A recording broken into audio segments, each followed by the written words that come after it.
तो hi guys, मेरा नाम है वीर मुल्क और आप देख रहे हो स्पोर्ट्स का। तो स्पोर्ट एकेडमी में आपका स्वागत है। तो भाई साहब, आज मैं बात करने वाला हूँ एशियन टेबल टेनिस चैंपियनशिप के बारे में।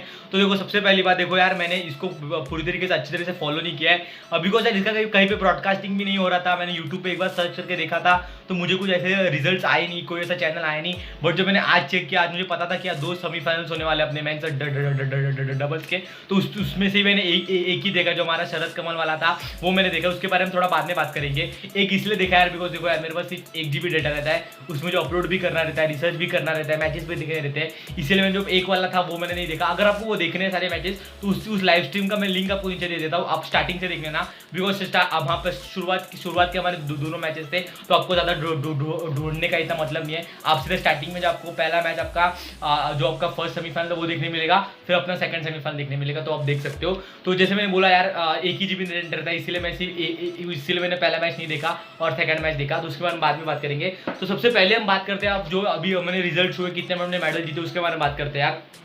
तो सबसे पहला मेडल हमें आया, जो मेंस टीम ने हमें ब्रॉन्ज मेडल विन किया हमने, बिकॉज हम सेमीफाइनल में पहुंचे थे मेंस में। तो वहाँ पे हमें एक ब्रॉन्ज मेडल मिला है और 2 ब्रॉन्ज मेडल, जैसे मैंने बोला अभी हमारे मेंस डबल्स के जो प्लेयर है तो सेमीफाइनल में पहुंचे हैं, इसीलिए वो दो ब्रॉन्ज मेडल में मिले हैं। भले हम सेमीफाइनल में हार चुके हैं यार, बट फिर भी हमें 2 ब्रॉन्ज मेडल वहाँ से मिले हैं। तो टोटल हमारी टैली हो जाती है 3। अगर मैं वुमेंस की टीम की बात करूं तो वुमेन्स की टीम अनफॉर्चुनेटली 5th आई है। चलेगा, ठीक है।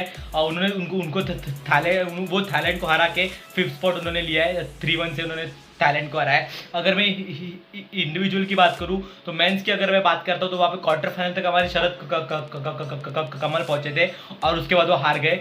और राउंड ऑफ 16 तक हमारे सत्यन ज्ञानेशेखरन पहुंचे थे। राउंड ऑफ 30 तक हमारे मानव ठक्कर और जो हमारे सनील शेट्टी है वो वहाँ तक पहुंचे थे। और राउंड ऑफ 64 में हमारे हरमित देसाई ईरान के प्लेयर से हार चुके थे अनफॉर्चुनेटली। तो ये तो हमारी मेंस की बात है। अगर मैं वुमेंस की बात करूँ तो हमारी अर्चना कामत है, वो राउंड ऑफ 30 में, जो हमारे वुमेंस के प्लेयर है 3 ही प्लेयर थे, वो तीनों राउंड ऑफ 13 में हार चुके अनफॉर्चुनेटली। और जो मैंने बोला सबसे पहले अर्चना कामत हारी यार, he is very young lady, अच्छी प्लेयर है और इंडिया का फ्यूचर प्रोस्पेक्ट है यार। मुझे वो पर्सनली बहुत पसंद है, वो बहुत अच्छी खेलती है यार। तो वो हार चुकी थी राउंड ऑफ 32 में। और जो हमारी अभी जो ओलंपिक में जिन्होंने मैं ये क्या कहते हैं ये किया है, जो मैंने रिप्रेजेंट किया था, सत्या मुखर्जी ने, और नाम में अगर थोड़ा गड़बड़ ले रहा तो आपके स्क्रीन के ऊपर आ रहा, आप पढ़ लेना। तो वो भी क्वार्टर फाइनल में राउंड ऑफ 30 में हार चुकी है। और एक आयशा मुखर्जी है, वो भी राउंड ऑफ 32 में जाके हार चुकी है। तो यही कुछ है यार हमारा रिजल्ट। अगर मैं जो मैंने आज मैचेस देखे अगर उसकी बात करूँ तो देखो, मैंने जो मेंस वाला जो पहला मैच था, मुझे लगा कि देखो, मुझे सच में लगा नहीं था कि जो हमारा पहला मैच था, जो हमारा था हरमीत देसाई और मानव ठक्कर और उसके सामने कोरिया के प्लेयर थे, मुझे सच में नहीं लगा था इतना कोई इंटेंस होगा, बट वही इंटेंस हुआ। और मुझे लगा कि सेकंड वाला इंटेंस होगा, बट वो इंटेंस हुआ नहीं। मतलब अगर मैं बात करूँ सेकंड वाले जो गेम मैंने देखा, it was a good game. अगर आप स्कोर लाइन देखोगे तो इट वॉज 11-5, 11-9 और 11-13। मतलब अगर आप स्कोर लाइन के हिसाब से देखोगे तो आपको इतना लगेगा कि कुछ अच्छा मैच नहीं था, बट मेरे ख्याल से it was a good match, not a best match. जो पैरा में जो मैंने मिस किया उसका मैं देख लूंगा रात को, जो पापा आ जाएंगे पापा के फ़ोन में, बट वो भी आप देख सकते हो, जैसे मैं लिंक में नीचे दे दूंगा। अगर मैं बात करूँ उस मैच की, तो पहला सेट जो था, जो 11-5 से हम हारे, उसमें तो मतलब क्या ही कहूँ यार। मतलब मुझे जितना याद आ रहा है, हमने 3-0 से हम लीड कर रहे थे फर्स्ट सेट। उसके बाद तो जापान के प्लेयर खेले, खासकर जो lefty player, he is playing good यार। मतलब वो जो खेल रहा था, जो क्रॉस कोर्ट टॉप स्पिन का कर रहा था, जो down the line body smashes मार रहा था, वो मतलब ही इज प्लेइंग, वो बहुत अच्छा खेल रहा था यार। और जो राइट हैंडेड उनका प्लेयर था जापान का, वो उसको सेटअप करके दे रहा था, और जो लेफ्ट हैंडर प्लेयर है वो उसको किल कर रहा था। जैसे मैं बोला, फर्स्ट सेट में हमारे पास 3-0 की लीड थी। उसके बाद हमने सिर्फ 2 पॉइंट लिया और उन्होंने 11 पॉइंट स्कोर किए, और 2 पॉइंट में से 1 point I think so net fault का आया था, उनके सर्विस फॉल्ट का आया था, जापान का सर्विस फॉल्ट हुआ था। और 1 पॉइंट जितना मुझे याद आ रहा है, उन्होंने मारा था, एक स्मैश मारा था और क्रॉस को टॉप स्पिन मारा था, वो आई थिंक सो नेट को लग के बाहर गया था। यही 2 पॉइंट हमें मिले और वो हम 11-5 से हार जाते हैं। उसमें हमारी भी कुछ गलतियाँ थी यार, हमने भी बहुत अनफोर्स एरर्स किए, उन्होंने हमें फोर्स का एनफोर्स करना हराने के लिए फोर्स भी किया यार, वो भी मतलब वो भी अच्छा खेले। हमारा गेम थोड़ा इधर उधर हो रहा था, हम सर्विस अच्छा नहीं कर पा रहे थे, हम उनको ओपनिंग्स दे रहे थे, इसीलिए हम थोड़ा फर्स्ट सेट हार गए।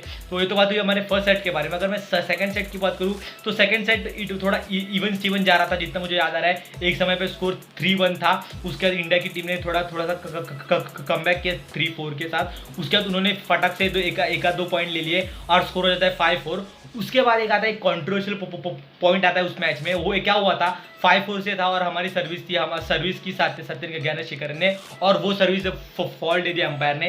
पर जनरली जितना मैंने देखा है, और देखो ये कैसा होता है ना, ये सर्विस फॉल्ट कैसे दी जाती है, आपको पूरा बॉल अपोनेंट को दिखाना पड़ता है और आपको बॉल हाइट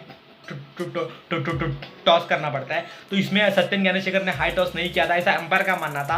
पर जितना मैंने देखा मेरे ख्याल से हाई टॉस था। पर अगर चलो अगर एम्पायर को लगा ऐसा नहीं था तो पहले वार्निंग देनी चाहिए थी, ऐसा सत्येंद्र ज्ञानेश्वर बोल रहा था। और ऐसा मुझे भी लगता है, बिकॉज जितना मैंने टेबल टेनिस देखा है, पहले वो वार्निंग देते हैं फिर क्या कहते हैं फॉल्ट कराते हैं, जितना मैंने ओलंपिक्स में देखा है। तो ये मुझे कुछ समझ में नहीं आया। कमेंटेटर भी अंपायर की बाजू लेना था। और कमेंट्री के बारे में बोलूँगा यार, क्या ही चल रहा था। एक साइड में चाइना की कमेंट्री चल रही थी और और जो कमेंट्री जो चल रही थी चाइना की, और उसके पीछे इंग्लिश की कमेंट्री चल रही थी। तो क्या बोलूँ, मतलब उसमें मुझे बिल्कुल भी मज़ा नहीं आया। बट वो बात छोड़ते हैं, जैसे मैंने बोला जो इंग्लिश कमेंटेटर था उसने भी अंपायर का साथ दिया, तो उसका 6-4 होता है स्कोर और थोड़ा हमारा मोमेंटम ब्रेक हो जाता है। इसलिए इंडियन कोच ने क्या कहते हैं टाइम आउट ले लिया। और टाइम आउट के बाद भी ऐसा जितना कुछ फर्क पड़ा नहीं है, 1 पॉइंट हमने लिया। फिर उन्होंने जितना मुझे याद आ रहा है 3-4 पॉइंट एक साथ लिए, 9-5 स्कोर हो जाता है। उसके बाद 9 से जितना मुझे आ रहा है 9-6 का 9-5 होने के बाद 9-6 भी स्कोर होता है। उसके बाद वो 1 पॉइंट ले लेते हैं 10-6 के बाद। उसके बाद 10-6 होने के बाद 3 पॉइंट हम फटाक से ले लेते हैं। उसमें क्या होता है, वो थोड़ा अनफोर्स एरर्स करने लग जाते हैं यार। उन्होंने जितना मुझे आ रहा है 2 बॉल उन्होंने बॉल जो होती है वो टेबल के बाहर मारी थी, और एक बार उन्होंने नेट फॉल्ट किया था, उन्होंने नेट में बॉल डाली थी, तो उनको वो 3 पॉइंट मिल जाते हैं। उसके बाद जो कोच होता है वो टाइम आउट देता है उनका, और फिर वो टाइम आउट का उनका फ़ायदा होता है और वो 11-9 से वो गेम विन कर लेते हैं। उसके अगर मैं थर्ड सेट की बात करूँ तो थर्ड सेट मेरे ख्याल से इट वॉज ना इतना मज़ा आया नहीं, और ये पूरा मैच में इतना मज़ा नहीं आया बिकॉज ज़्यादा लंबी रैलीज हो नहीं रही थी। पर ठीक था, ये गुड मैच था। अगर थर्ड सेट की अगर मैं बात करूँ तो थर्ड सेट थोड़ा इवन स्टीवन ही जा रहा था। एक समय था जब वो 2-6 से पीछे थे, हमारे पास 6 पॉइंट थे, उनके पास आई थिंक तो 3 पॉइंट्स थे। और उसके बाद जो कमबैक करते हैं, मतलब मैं क्या ही बोलूँ, एक समय उन्होंने वो 3-6 था स्कोर, और वो एक समय पे उनका 9 हो जाता है और हम 6 पे अटकते रहते हैं। उसमें बहुत सारी गलतियाँ थी यार हमारी। हम बहुत सारी बॉल नेट्स पे डालते थे। जब 6 स्कोर हुआ उसके बाद हम लोगों ने 3 बार लगातार बॉल नेट पे डाली। 2 बार सत्येंद्र ज्ञानेश्वर ने डाली और एक बार हमारे जो लेजेंड है हमारे अजंता शरकमल सर ने डाली बॉल। तो बस वो तो 9-6 स्कोर हो जाता है। उसके बाद वो लोग इंडिया के लोग एक पॉइंट ले लेते हैं, उनसे मिस्टेक होती है, वो थोड़ा बॉल क्या कहते हैं टेबल के बाहर मारते हैं। और उसके बाद फिर से जापान को पॉइंट हो जाता है और स्कोर हो जाता है 10-7। और उसके बाद 10-7 के बाद हमारे इंडियन प्लेयर्स वापसी करते हैं और 10-10 से लेवल अप करते हैं। बट कुछ फ़ायदा होता नहीं है because at the end of the day वो जापान वाले सेट 13-11 से ये सेट जीत जाते हैं। और ओवरऑल हम ये टाई हार जाते हैं और हमें ब्रॉन्ज मेडल से ही संतुष्ट करना पड़ता है। एंड ओवरऑल ये अच्छा मैच रहा है, ठीक ठाक मैच रहा। अब मुझे ऐसा लग रहा है कि पहला मैच देख लेना चाहिए था, बट चलो क्या ही करूँ यार। और मैं झूठ नहीं बोल रहा यार, बिकॉज मेरे पास 1 GB नेट रहता है तो मैं ज़्यादा देख नहीं पाता हूँ। बट मैंने कोशिश की है मैच देखने की। तो अगर आपको मेरा ये रिव्यू अच्छा लगा हो, अगर आपको मेरा ये पूरा जो मैंने किया वो आपको अच्छा लगा तो एक वीडियो को लाइक कर देना। बस इतना रहता है आज के वीडियो के लिए। अगर और कुछ ऐसे कॉम्पिटिशन होंगे उसके बारे में बात करते रहेंगे। आप मेरे चैनल को सब्सक्राइब कर देना। अगर आपको वीडियो को लाइक कर देना। तब तक के लिए पीस आउट।